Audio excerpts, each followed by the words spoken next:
Les types comme nous, qui travaillent dans les ranchs, sont les types les plus seuls du monde. Ils n'ont pas de famille, ils n'ont pas de foyer.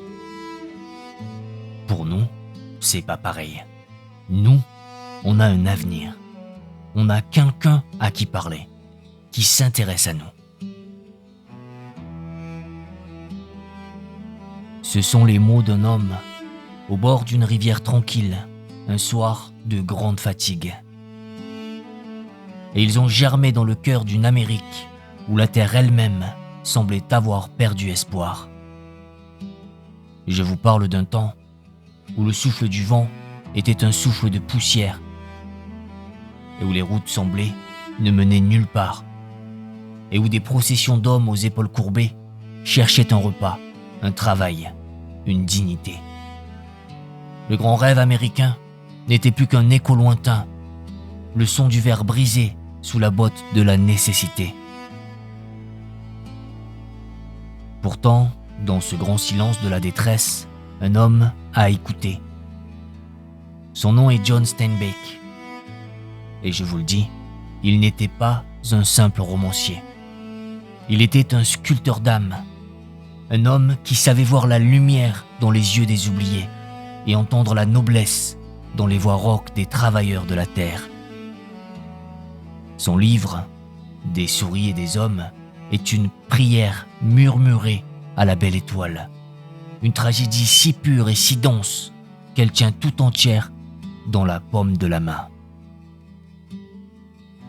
Car ce livre, voyez-vous, pose une question qui traverse les âges et vient frapper à la porte de votre propre cœur. Que reste-t-il à un être humain quand le monde lui a tout retiré ? Que reste-t-il si ce n'est la chaleur d'une autre âme à ses côtés et un rêve si fragile qu'il pourrait se briser au moindre souffle ? C'est ce voyage au cœur de ce lien sacré et de ce rêve de verre que je vous invite à entreprendre avec moi aujourd'hui.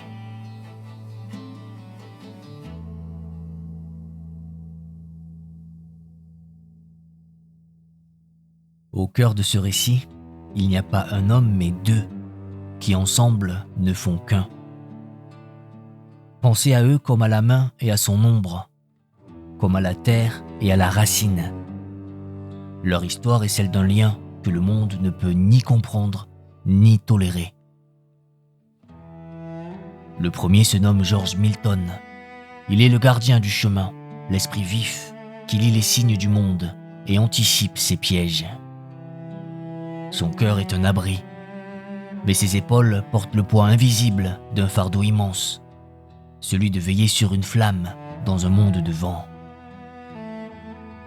L'autre est Lenny Small, et son nom est une douce ironie, car il est un géant.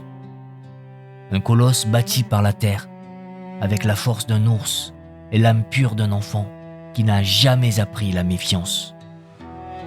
Sa tendresse est aussi vaste que sa force, et c'est là toute sa beauté et tout son danger.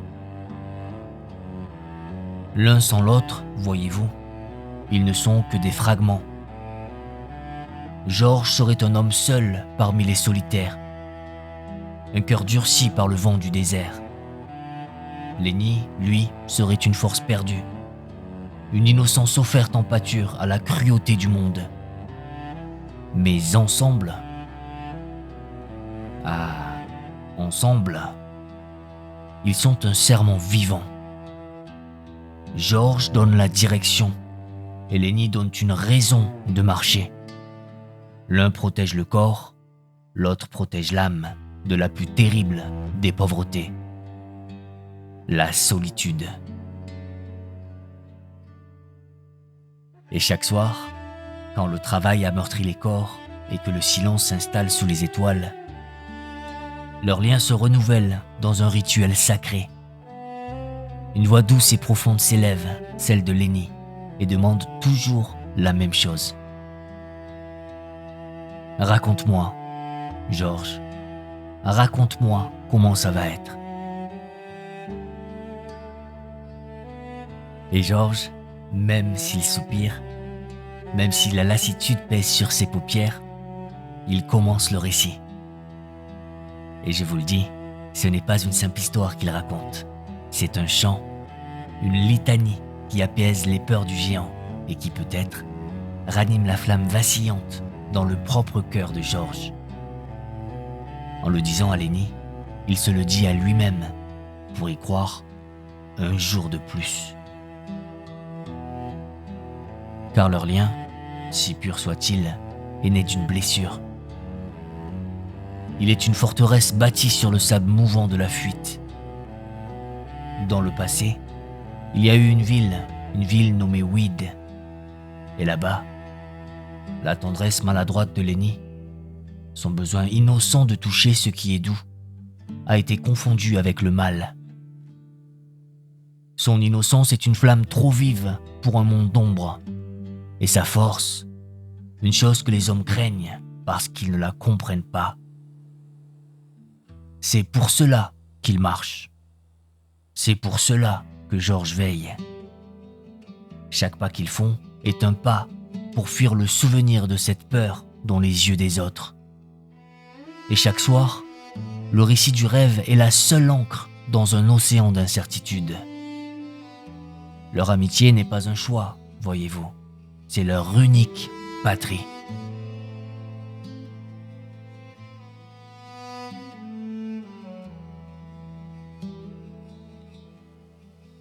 Le rêve que Georges murmure à l'oreille de Lenny n'est pas fait de nuages ni de vent. Il est fait de terre. Une terre que l'on peut toucher, sentir et qui vous appartient. Imaginez avec moi ce que voit leur cœur. Un lopin de terre.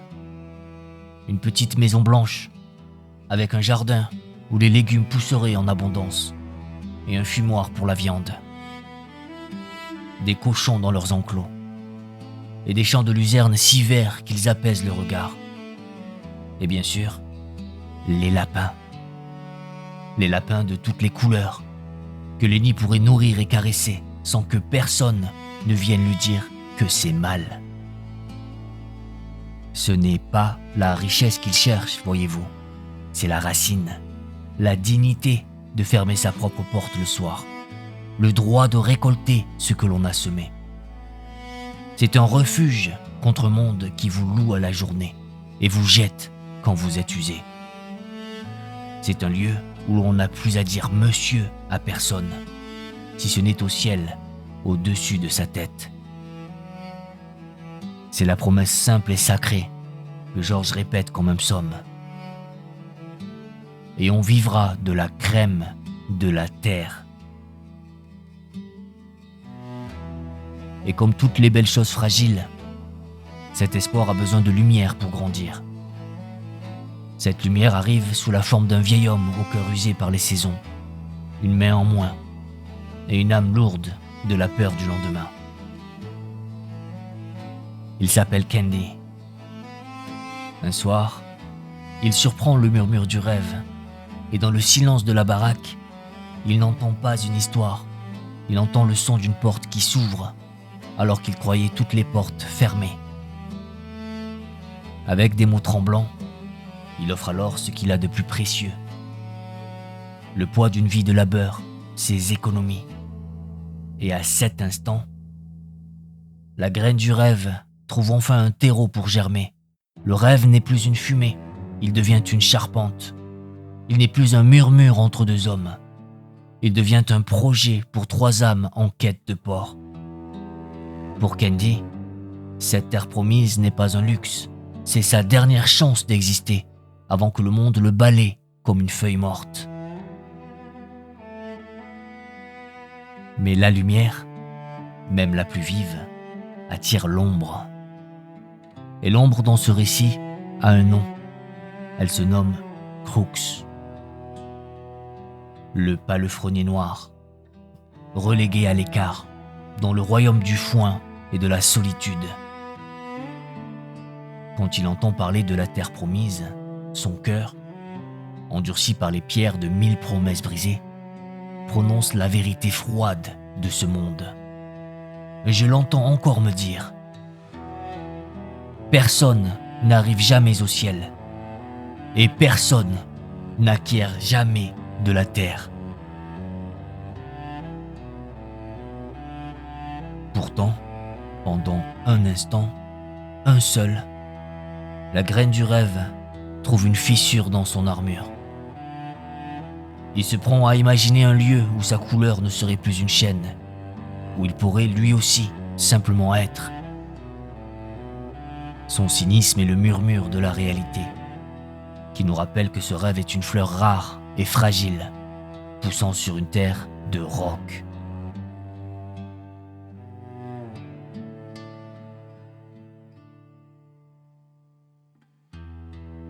Un ranch, voyez-vous, n'est pas seulement un lieu de labeur, où l'on échange sa sueur contre quelques dollars.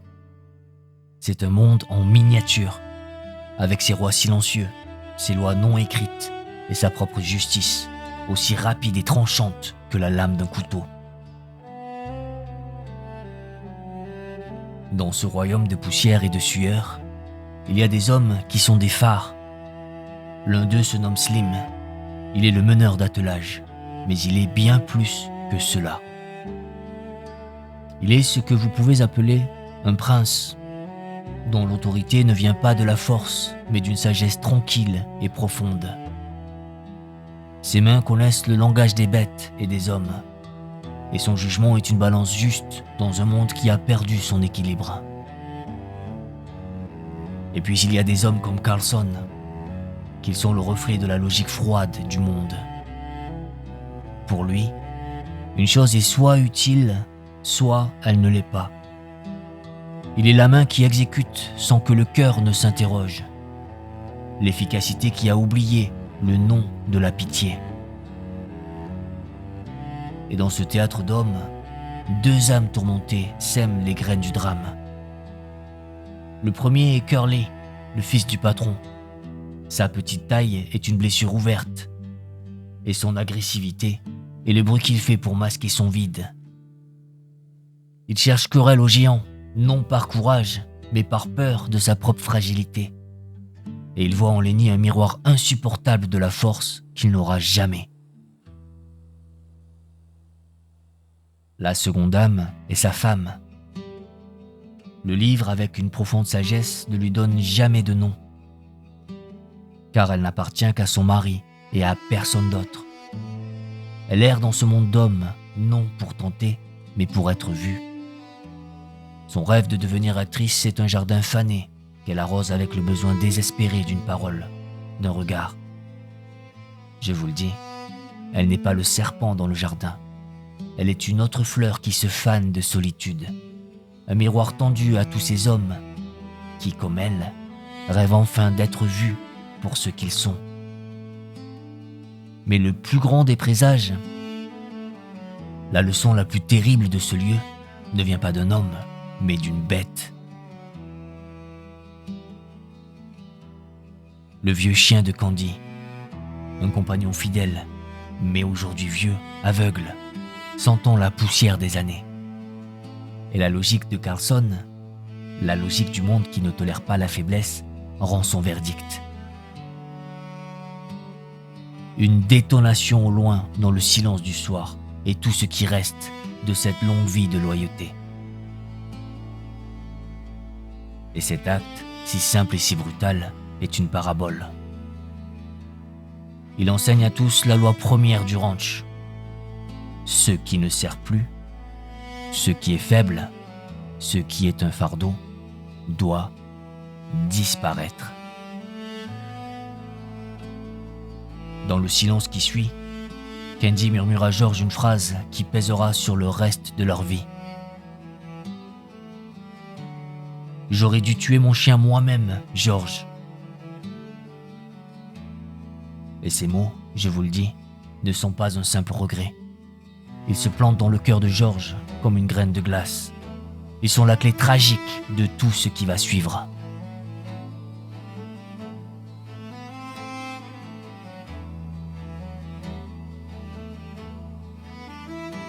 Le destin, voyez-vous, ne fera pas toujours comme la foudre.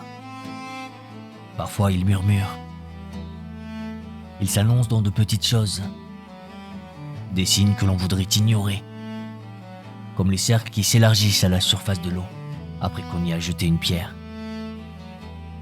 La force de Lenny est comme une rivière qui ne connaît pas ses propres rives. Elle est pure dans son intention, mais dévastatrice dans ses conséquences. Le premier murmure, vous vous en souvenez, fut cette petite souris trouvée morte dans sa poche. Une vie minuscule, étreinte non par méchanceté, mais par un excès d'amour, une tendresse qui ne sait pas mesurer sa propre puissance.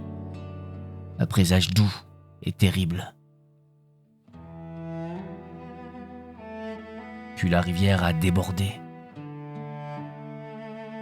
Face à la provocation vaine de Curly, cette force immense s'est déchaînée un instant, et la main du petit homme a été broyée comme une coquille vide. Et à cet instant, le murmure est devenu une clameur.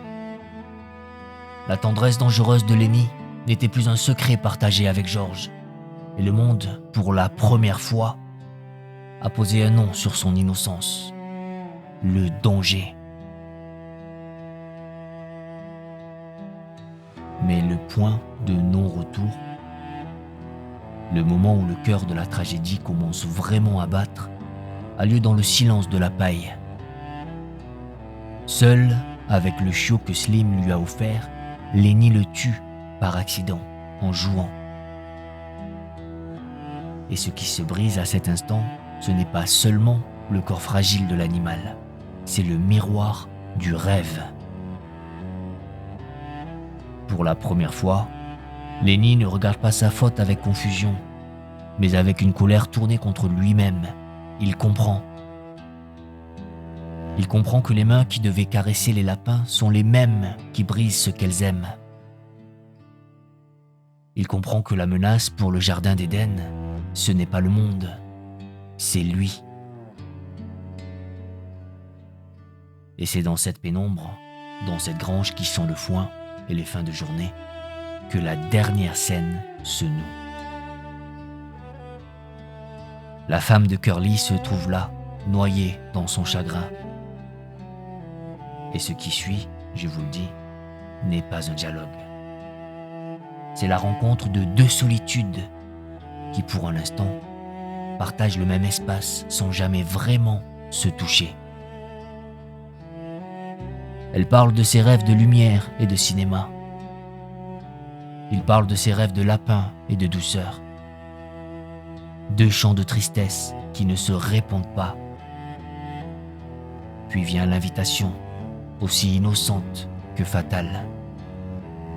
Elle lui parle de la douceur de ses cheveux et lui permet de les toucher. Et pour Lenny, c'est un retour à l'innocence, au besoin premier de caresser ce qui est doux. Mais quand sa propre peur la saisit et qu'elle se met à crier, le mécanisme terrible et parfait de la tragédie se met en marche. La panique de Lenny, sa volonté de faire taire le cri qui menace tout. La main qui veut apaiser devient la main qui étouffe. Le silence qui s'installe dans la grange n'est pas seulement la fin d'une vie. C'est la fin de la terre promise. La rivière a tout emporté.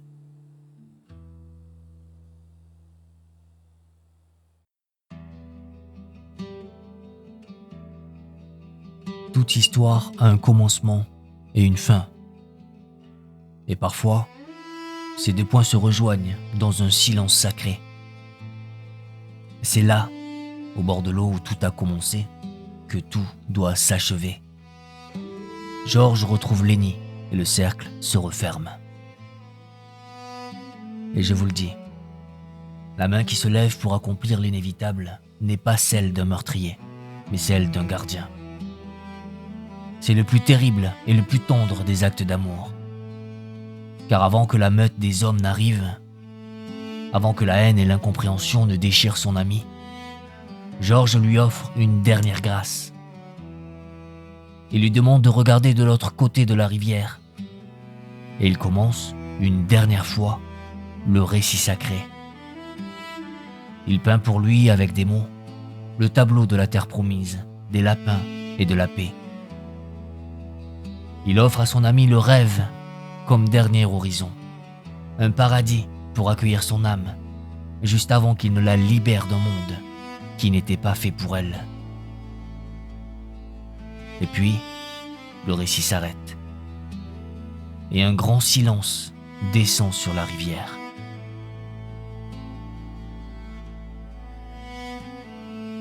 Que nous enseigne cette histoire? Si ce n'est que les rêves les plus beaux sont souvent tissés avec les fils les plus fragiles. Elle nous murmure que la plus grande pauvreté n'est pas d'avoir les poches vides, mais d'avoir le cœur seul. Et elle nous montre que l'amitié est le seul abri que nous puissions bâtir contre la tempête du monde, même si parfois, l'abri lui-même ne peut résister. L'héritage que nous laisse John Steinbeck est une question qui continue de brûler doucement en nous. Quelle est notre responsabilité envers ceux que le monde a jugés trop simples ou trop faibles?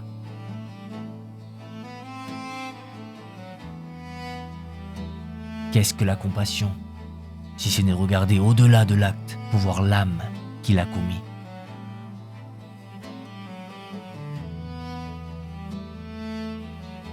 Pendant que le monde continue sa route, indifférent, une voix s'élève, incapable de comprendre la profondeur de ce qui vient de se briser. Mais qu'est-ce qui peut bien les tracasser, ces deux types-là? Je ne vous demande pas de pleurer sur ce destin, mais de laisser sa vérité infuser en vous. Et si ces mots ont trouvé un écho dans votre cœur, alors je vous invite à ouvrir le livre des souris et des hommes. Non comme on lit une tragédie, mais comme on écoute le battement d'un cœur humain. Merci de votre écoute. Merci d'avoir partagé avec moi ce voyage au cœur d'une histoire qui est en vérité l'histoire de nous tous.